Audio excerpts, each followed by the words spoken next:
चलिए हेडिंग हमारा है, हाँ पूछूंगा, ध्यान दीजिए, इधर देखिए पूछ लेता हूँ क्या दिक्कत है। गोलीय पृष्ठ पर अपवर्तन के सूत्र, यानी पृष्ठ कैसा होगा, गोलीय। गोलीय पृष्ठ में मैंने आपको बता दिया था चिन्ह परिपाटी के बारे में। चिन्ह परिपाटी के बारे में बाएं ओर से सदैव क्या आती है, प्रकाश किरण, और बाईं ओर जो मापेंगे वो किस में रहेगा, माइनस में। दाईं ओर किस में रहेगा, ऊपर किस में रहेगा, और नीचे। ये कंडीशन आपको बता दिया गया है। इसमें आप वस्तु की दूरी, प्रतिबिंब की दूरी, वस्तु की लंबाई और प्रतिबिंब की लंबाई को माप सकते हैं, ध्यान रहे। अब इसके बाद थोड़ी देर के लिए हमारा हेडिंग है गोलीय पृष्ठ पर अपवर्तन के सूत्र, यानी पृष्ठ कैसा होगा, गोलीय होगा। तो थोड़ी देर के लिए मैं एक ऐसा गोलीय पृष्ठ बना दिया, ठीक है, और ये गोलीय पृष्ठ है और इस पर अपवर्तन के सूत्र हमको प्राप्त करने हैं। थोड़ा सा ध्यान दीजिए, यहां से एक मुख्य अक्ष भी मैंने बना दिया, ठीक है। अब थोड़ा ध्यान दीजिएगा, ये कैसा पृष्ठ है बताइए, गोलीय पृष्ठ है ना, कांच का है। कैसा है बाबू, तो ये कांच का है। तो ये देख लीजिए थोड़ा सा, एक मिनट, हम इसमें क्या क्या बातें लिखते हैं वो मैं आपको दिखा दे रहा हूं। हम लिखेंगे बाबू इसमें शुरुआत में एस पी एस डैश लिखेंगे, एस पी एस डैश एक गोलीय पृष्ठ है। कैसा पृष्ठ है, गोलीय पृष्ठ है। अब इसमें क्या हो रहा है, एक जगह प्रकाश की किरण आ रही है, एक इसके मुख्य अक्ष पर एक बिंदु कौन है, ओ। ओ से प्रकाश की किरण आ रही है, ओ ए। ओ क्या कर लेते हैं, इसको ए कर लेते हैं। ओ ए प्रकाश की किरण आ रही है, जो कि यहाँ पे इसका ये अभिलंब हो जाएगा। अब ये प्रकाश क्या हो गया, केंद्र हो गया, यहाँ पे सी हो गया मान लीजिए, और ये अभिलंब से थोड़ा सा क्या हो जा रही है, झुक जा रही है। थोड़ा सा क्या हो गई, झुक गई। क्यों झुक गई, क्योंकि ये माध्यम है विरल और ये माध्यम है सघन। तो विरल से जब सघन में जाएगी तो अभिलंब की ओर झुक के जाएगी। अब ये थोड़ा सा झुक गई, जो झुकी इसको हम ए एम बोल रहे हैं। क्या बोल रहे हैं, ए एम। और ये सी ए, इसको मैं मान लेता हूं यन। क्या मान लेता हूं, यन। थोड़ी देर के लिए ध्यान दीजिएगा, मैं शुरुआत में लिखूंगा क्या, हमको लिखना कितना, फिगर के माध्यम से हम लिखेंगे कि माना एस पी एस डैश एक गोलीय उत्तल पृष्ठ है। ये भी लिख सकते हैं, गोलीय उत्तल पृष्ठ है। पृष्ठ के मुख्य अक्ष के देख लीजिए, और इसमें ये इसको दो भागों में, दो माध्यमों में विभाजित करता है। माध्यम वन, क्या लिखेंगे, माध्यम वन विरल माध्यम, तथा माध्यम सेकंड, माध्यम सेकंड क्या है जी, सघन माध्यम है। माध्यम वन को हम N1 बोलते हैं और माध्यम टू को हम N2 बोलते हैं। ये बात हम लिख सकते हैं, जो मैं बोल रहा हूं इसको हम लिख सकते हैं। फिर बोलेंगे तथा प्रकाश की किरण, मुख्य अक्ष पर एक बिंदु O है, O से चलने वाली पहली प्रकाश की किरण OA, कौन नहीं, OA। OA जाती है और अपवर्तन के पश्चात अभिलंब की ओर झुक के चली जाती है, तथा दूसरी प्रकाश की किरण OP, दूसरी प्रकाश किरण कौन है, OP, जाती है और बिना अपवर्तित हुए सीधे निकल जाती है। दोनों प्रकाश किरणों की बात हो गई। ये दोनों किरणें कहीं नहीं मिलती, कोई इधर जा रही है इधर जा रही है, कहीं नहीं मिलती है। अब इन दोनों किरणों को पीछे बढ़ाया जाएगा। क्या किया जाएगा, पीछे बढ़ाया जाएगा। थोड़ा ध्यान दीजिएगा, मैं थोड़ी देर के लिए अगर जो इस किरण को पीछे बढ़ाऊं, इस किरण को क्या करूं, मैं पीछे बढ़ाता हूं। थोड़ा ध्यान दीजिएगा, इस किरण को मैं क्या करता हूं, पीछे बढ़ाता हूं, तो फील होता है कि यहां से आ रही है किरण, ठीक है। तो इस किरण को मैं पीछे बढ़ा दिया और ये मुख्य अक्ष का बिंदु कौन सा मान लिया, आई। मुख्य अक्ष का कौन सा बिंदु मान लिया, आई। आई से गई है, ठीक है। और देखिएगा यहाँ पे कोण कौन सा बन रहा है, यहाँ पे एक कोण बन रहा है जिसको हमने क्या बताया था, आपको बताइए, बीटा। यहाँ पे कोण बन रहा है, किसको क्या बताया था, अल्फा। और एक यहाँ पे कोण बनेगा जिसको गामा। जब ये गामा है तो एकांतर कोण यहाँ भी होगा। देखो एकांतर कोण होता है ना जी, तो एकांतर कोण के हिसाब से भी क्या होगा, गामा। अब थोड़ी देर के लिए आपतित किरण ये हुई, आपतित किरण ये हुई, तो ये क्या है, आई, आई है ना जी। और यहां से अपवर्तित ये हुई, तो ये वाली क्या हो जाएगी, आर। तो एक हो गया आपतित किरण और एक आपतन कोण हो गया, और एक क्या हो गया, अपवर्तन कोण हो गया। इतना के बारे में मैं आपको समझा चुका हूं। एक बार फिर से शुरुआत कर लेते हैं, पूरा शुरू से देख लेते हैं। सुन लीजिए, माना एस पी एस डैश एक क्या है, उत्तल गोलीय पृष्ठ है, जो इसको दो भागों में विभाजित करता है। माध्यम वन विरल माध्यम तथा माध्यम टू सघन माध्यम है, जिनके अपवर्तनांक क्रमशः N1 व N2 है। अब देखिए उसके बाद से मुख्य अक्ष पर एक बिंदु O है, ओ से चलने वाली प्रकाश की किरण ओ ए अविलंब की ओर झुक के यानी अपवर्तित होने के पश्चात अविलंब की ओर झुक के एम दिशा में आगे चली जाती है, तथा दूसरी प्रकाश की किरण ओपी बिना परिवर्तित हुए बिना अपवर्तित हुए सीधे चली जाती है। ये दोनों प्रकाश की किरणों को पीछे बढ़ाते हैं तो बिंदु किस पे, बिंदु आई पर जाके मिलती हैं और ये कोण बनाती है बीटा। ठीक है, अब यहाँ पे जो भी कोण दिख रहा है आपको, जो कंडीशन दिख रहा है, इसी के बारे में हम लोग पढ़े क्या थे, थोड़ा सा ध्यान दीजिएगा। अगर जो हम ट्रायंगल की बात करें, यहां से एक लंब डाल दे, क्या डाल दे बाबू, यहां से लंब डाल दे, तो ये मिलेगा जे, मिला था ना, एजे मिल जाएगा। लंब क्या मिला हमको, एजे। ये पूरा कंडीशन हो गया। अब थोड़ा सा आते हैं बाबू पूरे पॉइंट पे हम आते हैं, और ये बहिष्कोण है, ये आई कौन सा है, बहिष्कोण है। अगर जो हम ट्रायंगल की बात कर ले और ओ ओ एन और सी में देख ले, ओ एन ओ ए है ना, ओ ए और किसमें, सी में, ओ ए और सी में बाबू एक ट्रायंगल हमको बहिष्कोण यहाँ पे दिख रहा है आई। आई इक्वल टू क्या दिख रहा है बताइएगा, आई इक्वल टू क्या लिखवाया गया था आपको, अल्फा प्लस गामा, आई का मान लिखवाया था ना। तो आई इक्वल टू क्या हो जाएगा, देख लीजिए, बहिष्कोण है आई, तो बहिष्कोण का मान अंदर के दोनों कोणों के योग के क्या होता है, बराबर, यानी आई बराबर हो जाएगा अल्फा प्लस गामा, जहां आई क्या है बताइए, तो जहां आई जो है बहिष्कोण है, कौन सा कोण है, बहिष्कोण है। ठीक है, अभी देखिए उसके बाद से क्या हो जाएगा, और त्रिभुज ले लेते हैं, और त्रिभुज आई ए सी, आई ए सी में, और त्रिभुज आई ए सी में लेंगे तो यह क्या मिलेगा हमको, R equal to, R equal to क्या मिलेगा बताइए, बीटा प्लस गामा। सही बात है, बीटा प्लस कितना मिलेगा, गामा। जहां पे आर क्या है बताइए, तो जहां पे आर भी बहिष्कोण है, क्या है, बहिष्कोण है। इतना बात हमने देख लीजिए, देख लिया था, इतना में कोई दिक्कत किसी को। अब यहाँ पे माध्यम भी N1 और कौन है, N2 है, तो यदि मैं स्नेल का नियम इस्तेमाल करूं, कौन सा नियम इस्तेमाल करूं, स्नेल का, तो स्नेल के नियम से देख लीजिएगा, स्नेल के नियम से थोड़ा ध्यान दीजिएगा, स्नेल के नियम से होता है N2 बटा N1 बराबर क्या हो जाएगा, साइन आई बटा साइन आर, चूंकि होता है N बराबर साइन आई बटा साइन आर, लेकिन कंडीशन क्या है कि हम विरल माध्यम से कहा जा रहे हैं, सघन माध्यम, इसलिए N बराबर N2 बटा क्या हो जाएगा, N1, N बराबर क्या हो जाएगा, N2 बटा N1, यहाँ पे हम लिख सकते हैं N बराबर N2 बटा क्या हो गया, N1, ये यहाँ पे पुट किया गया। ठीक है, N बराबर क्या रखा गया, N2 बटा N1। अब देखिए, तो N2 बटा N1 साइन आई बटा साइन आर, चूंकि कंडीशन क्या है कि I और R का मान यदि मैं बहुत छोटा लूं, क्या लूं, छोटा लूं, I और R का मान यदि मैं छोटा लेता हूं तो कंडीशन क्या होगा, साइन खत्म हो जाएगा, यानी कि तब हो जाएगा N2 बटा N1 बराबर I बटा R, और I का मल्टीप्लाई यहाँ पे N2 R हो जाएगा, और N1 क्या हो जाएगा, I हो जाएगा। R का वैल्यू हम पुट करेंगे, R का वैल्यू क्या था यहाँ पे देख लीजिए, बीटा प्लस क्या था, गामा, और N1 यहाँ I का वैल्यू पुट करेंगे, अल्फा प्लस क्या हो जाएगा, गामा। यहाँ मल्टीप्लाई कराते हैं, N2 का बीटा में मल्टीप्लाई, N2 का गामा में मल्टीप्लाई, N1 का अल्फा में मल्टीप्लाई, अब प्लस N1 का किसमें, गामा में। अब आप देख रहे होंगे कि यहाँ N2 गामा है, यहाँ भी N2 1 है ना जी, यानी गामा यहाँ भी है, गामा यहाँ भी है। एक काम करते हैं, गामा वाले को इधर ला देते हैं। ठीक है, तो यहाँ पे देखो, इसको मैं बराबर को उधर ले जाता हूँ, N2 gamma minus N1 gamma, ठीक है, और ये उधर जाएगा माइनस N2 बीटा, अब प्लस तो पहले से ही है, N1 का है अल्फा, इन दोनों में गामा आप कॉमन कर लो, तो गामा कॉमन करोगे तो N2 माइनस क्या मिलेगा, N1 इक्वल टू क्या में माइनस N2 बीटा, अब प्लस क्या मिलेगा, N1 अल्फा। ये हमको मान मिल गया बाबू, देख लीजिए, अल्फा का, बीटा का, गामा का।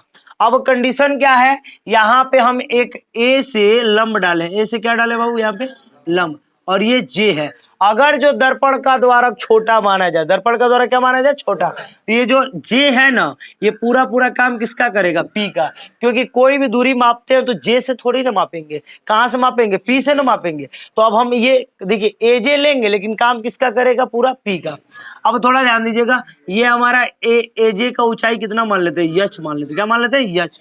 थोड़ा ध्यान दीजिएगा, यहां से यहां तक की दूरी को हम वक्रता त्रिज्या कहते हैं। वक्रता त्रिज्या किसको कहते हैं, तो ये देखो, गोलीय पृष्ठ जिस गोले का भाग होता है उसके केंद्र को वक्रता केंद्र कहते हैं और उसके त्रिज्या को वक्रता त्रिज्या कहते हैं। तो यहां से P से यहां ये किसकी दूरी होगी? त्रिज्या की। ये पॉजिटिव में होगा, लेकिन यहां से ऑब्जेक्ट की दूरी कितनी है? तो माइनस में U होगा, माइनस में होगा ना। ये बाईं ओर क्या होता है जी? माइनस, और दाहिने ओर क्या होता है? प्लस। अब देखिए तो बाईं ओर माइनस में है, और यहीं से यदि हम इसकी प्रतिबिंब की दूरी, इमेज देखो, ये O से ऑब्जेक्ट, I से इमेज, राइट। ये इमेज ऑब्जेक्ट को प्रदर्शित कर रहा है और ये प्रतिबिंब को, तो इसका क्या हो जाएगा? माइनस भी हो जाएगा, ठीक है। ये इसके वैल्यू हो गए। अब हम एक काम करते हैं, थोड़ा सा ध्यान दीजिएगा। इतना तक मुझे याद है कि आपको मैं पढ़ा दिया था, इतना तक बता भी दिया था। इसके आगे हमको करना क्या, थोड़ा सा ध्यान देंगे। देखिए, हमको एक ट्रायंगल पे काम करना है। किस पे काम करना है? ट्रायंगल पे, क्योंकि हमको यहाँ पे किसका मान ज्ञात करना? अल्फा का, बीटा का और गामा का। देखिए, अल्फा का मान ज्ञात करना है, बीटा का मान ज्ञात करना और गामा का। अब एक काम करते थोड़ी देर के लिए, त्रिभुज देखिएगा मेरे साथ, ओ ए जे, राइट।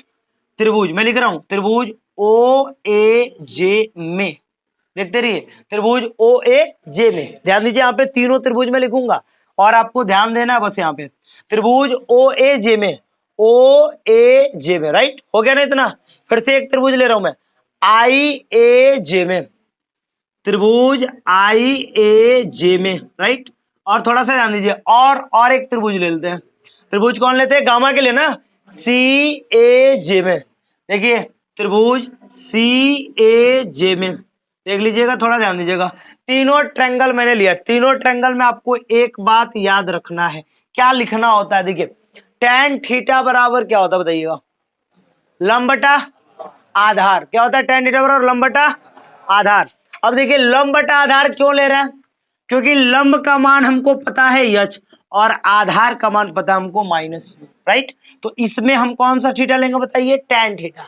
क्योंकि दूसरा लेंगे यदि हम साइन और कॉस ले ले तो उसमें क्या हो जाता है बाबू? कर्ण हो जाता है, और कर्ण तो इसमें हमको ज्ञात है नहीं। किसका किसका मान पता है जी? लंब का और आधार का। तो लंब और आधार tan और कॉट में होता है, तो tan का अपोजिट कॉट होता है, इसलिए tan लेंगे। क्या लेंगे?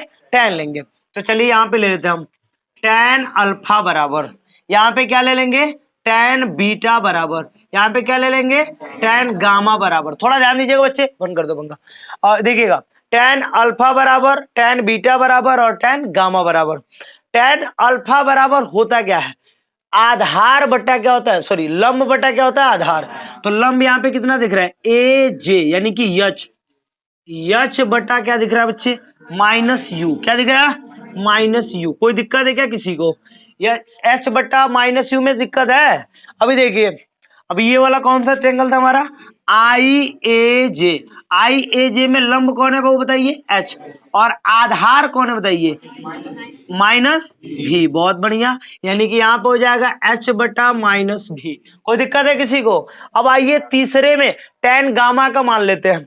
tan गामा में देखिएगा क्या कंडीशन है। tan गामा यही ना ट्रायंगल है जी, सी ए और ये कौन है? जे, राइट। इसमें जब हम लेंगे तो यहां से नहीं लेंगे, यहां से मापेंगे, क्योंकि कोई दूरी कहां से मापते हैं? उसके ध्रुव से। तो यहां से मापेंगे, इसको क्या लेना पड़ेगा? आर।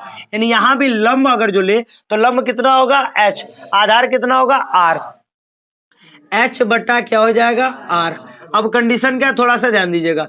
ये अगर जो हम छोटा वैल्यू ले रहे हैं, सुनिए थोड़ा ध्यान दीजिएगा, यहां पे हमने छोटा वैल्यू लिया था ना जी, तो आई और आर हो गया था, साइन हमने क्या कर दिया था? समाप्त। यहां भी छोटा वैल्यू लेंगे तो यहां भी tan क्या हो जाएगा? हर जगह से समाप्त हो जाएगा, यानी अल्फा बराबर एच बटा माइनस यू। एक बात यहां पे लिखवाना पड़ता है कि छोटे वैल्यू ले रहे हैं हम, छोटा कोण ले रहे हैं, ठीक है। और बीटा का मान कितना होगा बताइए? एच बटा माइनस भी है ना। और गामा का मान कितना होगा बताइए? एच बटा सॉरी कैपिटल आर होगा। क्या होगा? Capital R. और ये आप देख रहे हैं जो अल्फा बीटा और गामा का मान निकला है, इसी मान को ले चल के, और मैं इसको एक समीकरण इधर नहीं बना था, इसको समीकरण का मान लेता हूं एक, और यहीं पे ले जाके क्या कर दूंगा? रख दूंगा। तो हमको एक लास्ट सूत्र मिलेगा, वही सूत्र होता है किसका? गोलीय पृष्ठ के अपवर्तन का सूत्र। तो यहां से जहां से बाकी है वहां से नोट कीजिए, आप लोग नोट कीजिए फटाक से कर दे रहे। इसमें देखिए, थोड़ा ध्यान दीजिएगा, इधर देखिए, ये टोटल अल्फा का मान आ गया, बीटा का मान आ गया, गामा का मान आ गया। अब ये तीनों मान इधर देखो बवाली, इधर देखो, इधर देखो यार। हाँ बवाली, इधर इधर इधर। है अल्फा का मान, बीटा का मान, गामा का मान, ये तीनों मान कहाँ रख देंगे समीकरण किसमें, एक में। चलो यहाँ पे लिख देते हैं, थोड़ा ध्यान दीजिएगा। यहाँ पे मैं बना देता हूँ, बन जाएगा इसमें। अल्फा बीटा तीनों गामा तीनों का मान कहाँ रखना है, एक में। इधर देखिए डायरेक्ट मान रख रहे हैं हम। यहाँ पे गामा, एक काम करते हैं इसको पहले लिख लेते हैं, इसको पहले यहाँ पे लिख लेते हैं। -n2 beta plus n1 alpha बराबर बराबर, इसको इधर लिख देते हैं n2 माइनस n1 इंटू में क्या हो जाएगा गामा। ठीक है, अब यहाँ वैल्यू पुट करते हैं, फार्मूला मिल जाएगा 1 से 2 लाइन में हमको। ठीक है, थोड़ा सा ध्यान दीजिएगा। -n2 ठीक है, बीटा की वैल्यू बता दीजिए h बटा माइनस भी, राइट, और प्लस n1 तो ठीक है, अल्फा की वैल्यू बता दीजिए h बटा minus u, right, equal to n2 minus n1, और गामा का वैल्यू बता दीजिए h बटा क्या हो जाएगा r। कोई दिक्कत है किसी को? अब यहाँ पे एक बात देख लेते हैं, देखिए ये माइनस और ये माइनस क्या हो जाएगा प्लस, यानी यहाँ पे हो जाएगा n2h बटा भी प्लस, यहाँ पे देख लीजिए यहाँ पे ये माइनस कर देगा, माइनस n1h बटा क्या हो जाएगा u बराबर n2 माइनस n1 और h बटा में क्या हो जाएगा r। ठीक है, काम करते हैं, इन दोनों में से h कॉमन दिख रहा है क्या, तो h को कॉमन कर लेते हैं, h को कॉमन करते हैं, n2 बटा भी माइनस n1 बटा u बराबर n2 माइनस n1 बटा r, और इंटू में क्या मिल जाएगा h, s से h क्या हो गया कैंसिल, और ये फार्मूला मिल गया n2 बटा भी, देख लीजिएगा n2 बटा भी माइनस n1 बटा u बराबर n2 माइनस n1 बटा क्या मिल गया r। यही हमारा बहु फार्मूला होता है। थोड़ा ध्यान दीजिएगा, इधर देखो, समीर इधर देखो, दिमाग खराब तुम्हारा, ये फार्मूला होता है इसका, देख लीजिएगा। ये अगर जो आपसे कोई पूछ दे कि गोलीय पृष्ठ पर अपवर्तन के सूत्र क्या होता है, आप बता दो n2 बटा भी माइनस n1 बटा u बराबर n2 माइनस n1 बटा r। लेकिन यहाँ पे कुछ कंडीशंस और बदल जाते हैं, बदलते हैं क्या, सुन लीजिए। n बराबर n2 बटा n1 आपने लिखा है, n बराबर क्या लिखे n2 बटा n1, ये भी फार्मूला है, और इसके बाद छोटा सा फार्मूला और बदल जाता है, उस फार्मूले को मैं यहाँ पे लिख के आपको दिखा दे रहा हूँ। ठीक है, तो देख लेंगे यहाँ पे बच्चे, देखिए n बराबर n2 बटा क्या है n1, ये भी फार्मूला हम यूज करेंगे, यही फार्मूला हम यूज करते हैं, यही अपवर्तन के सूत्र है। लेकिन यहाँ पे थोड़ा सा मैं और बदलाव कर रहा हूँ, यदि विरल माध्यम से सघन माध्यम की स्थिति है, n1 से n2 की स्थिति है, तो थोड़ा सा बदलाव यहाँ पे क्या होगा, थोड़ा ध्यान दीजिएगा। यह n1 जाएगा यहाँ गुणा कराएगा, n1 इंटू n बराबर किसका मान हो गया n2 का, n2 का मान कितना आ गया n1 इंटू कितना हो गया n। थोड़ा ध्यान दीजिए, n2 के जगह पे हम n1 इंटू n रख सकते हैं कि नहीं रख सकते। अब यहाँ पे देखिएगा क्या रखेंगे, यहाँ पे n2 बटा भी माइनस n1 बटा u बराबर क्या है n2 माइनस n1 बटा में क्या है r। थोड़ा काम करते हैं, n2 के बदले क्या रख देते हैं n1 n बटा क्या हो जाएगा भी, थोड़ा ध्यान दीजिएगा, माइनस n1 बटा u। ठीक है, n2 के बदले क्या रख देते बताइए n1 n माइनस क्या हो जाएगा n1 बटा में क्या हो जाएगा r। यहाँ दोनों से n1 कॉमन कर लेते हैं, n बटा क्या बच जाएगा बताइए, n1 कॉमन क्या है ना, n बटा भी माइनस 1 बटा u बराबर, यहाँ पे n1 कॉमन कर लिए हैं, तो n माइनस 1 बटा में क्या हो जाएगा r, n1 से n1 क्या हो गया कट गया, और लास्टली फार्मूला हुआ n बटा भी माइनस 1 अपन u बराबर n माइनस 1 बटा r। ये बाबू ये जो सूत्र प्राप्त हुआ है ना, ये उत्तल लेंस या अवतल लेंस दोनों के लिए काम होगा, और ये महत्वपूर्ण सूत्र हो जाएगा। क्यों, कभी कभी किसी प्रश्न में केवल अपवर्तनांक देगा, वहां पे हम इसको काम कराएंगे। ठीक है, और जहां पे दो को अपवर्तनांक देगा तो एक को n1 और एक को n2 मान लेंगे, ये वाला सूत्र का प्रयोग करेंगे। ठीक है, तो ये भी सूत्र और ये भी सूत्र नोट कीजिए, यहां से ये पूरा और फिर ये पूरा नोट कर लीजिए, फाइनल कीजिए।